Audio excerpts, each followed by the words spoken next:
I tell my advocates that the success really comes from the first conversation you have with the family. Just that kind of personal connection makes all the difference just to them, to have someone listen to them, to have someone tell them, I will be here for you from beginning to end.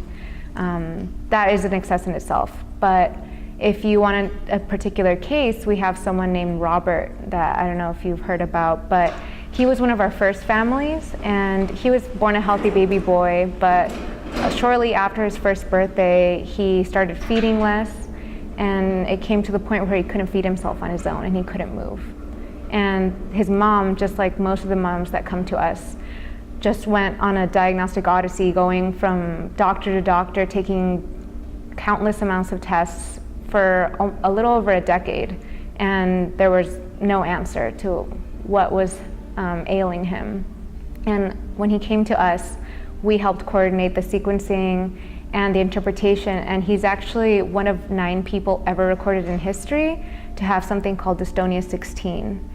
And because of that diagnosis, now he's starting to use a drug that was previously used to treat Parkinson's to help him. So not only is that helping him directly, but it's also going to help other children who have some sort of muscular degeneration or problem.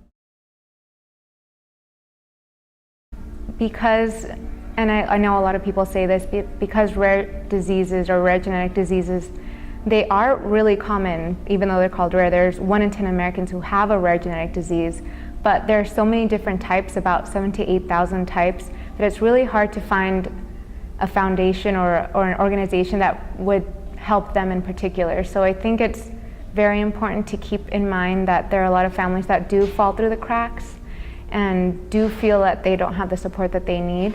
So RGI is here in order to help those families and to give them that support that they need.